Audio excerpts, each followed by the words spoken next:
In the United States, the wife and father-in-law of Limerick man Jason Corbett have been sentenced to between 20 and 25 years in jail after being found guilty of second-degree murder. Both Molly Martens-Corbett and her father, former FBI agent Thomas Martens, had denied the charges, claiming they had killed the father of two in self-defence. But this was rejected by the jury in North Carolina. Our reporter Brian O'Donovan is in Lexington, North Carolina tonight and joins us now. Brian. Well, Eileen, this dramatic four-week trial has attracted massive media attention on both sides of the Atlantic, and it all ended in the last few hours here behind me in courtroom C of the Davidson County Courthouse. And there were emotional scenes inside in that courtroom. Even some jury members wept as verdicts and sentences were handed down and emotional family statements were read aloud to the court. The jury of 9 men and 3 women had to go through 20 witness statements and more than 200 individual pieces of evidence. And after 3 hours and 20 minutes of deliberations, they returned unanimous guilty verdicts. Molly Martens-Corbett and her father Thomas arrived in court this morning for the 16th and final day of their murder trial. During the case, Thomas Martens told the jury that in the early hours of the 2nd of August 2015, he found Jason Corbett trying to strangle his daughter. He said, "I hit him till he couldn't kill me."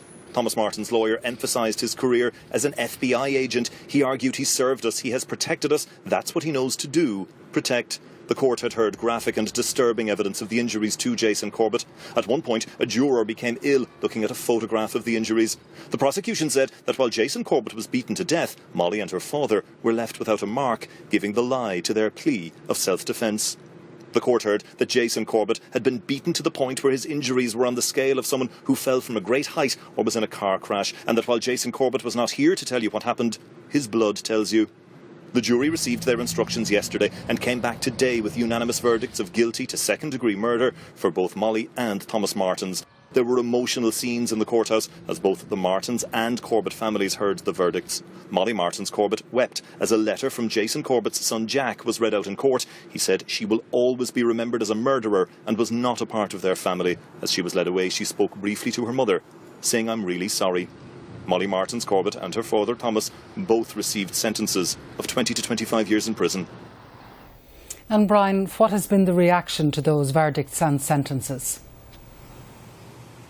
Well, first off, Eileen, I suppose inside the court, ahead of sentencing, family and friends from both sides, the Corbett side and the Martens side, made their statements to the court. I suppose on the Corbett side, they spoke emotionally and very, very sadly about what a wonderful and charismatic man Jason had been and, you know, how devastated they were by his loss. On the Martens side, family and friends appealed to the court for mercy. And in fact, Molly Martens herself actually briefly made a statement inside the court as well, insisting she was innocent. Now, some of those who spoke inside the court then came out and they made some statements on the steps of the court. In the moment, you're going to hear from Michael Ernest. Now, he is an uncle of Molly Martens, but before that, we're going to hear now from Tracy Lynch, a sister of Jason Corbett. Jason was unarmed. He was struck when he was lying down in the middle of the night. 2 people battered him until he was dead, and then battered him even more. One of them swung a heavy metal baseball bat at Jason. One of them used a brick that had been on her nightstand. When we sat through the evidence, we found those details so unbelievable. Who keeps a brick on their nightstand? We worried the jury might not find the 2 accused guilty, but they did, and we thanked them for it. We thanked them for the sad vindication of Jason.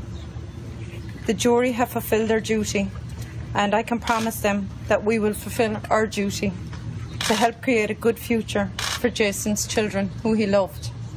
I can promise too that our family is going to stick up for Jason's memory, telling the world that this was a good man. I just want to say, in my opinion, in my personal life, this is the most atrocious miscarriage of justice I've ever been a part of. Thank you. Now, other people spoke on the steps of the court as they left. The jury foreman, for example, made a statement to the media, and interestingly, he said that initially they were 10-2 in favour of guilt in Molly Martens' case, but after their deliberations, they came to that unanimous verdict. The jury foreman said that while it was a very difficult decision, they were confident they had made the right decision. A spokesperson for the prosecution also came out and spoke to the media, saying that they felt justice had been served. but both defence teams came out and said they would be lodging appeals. Eileen.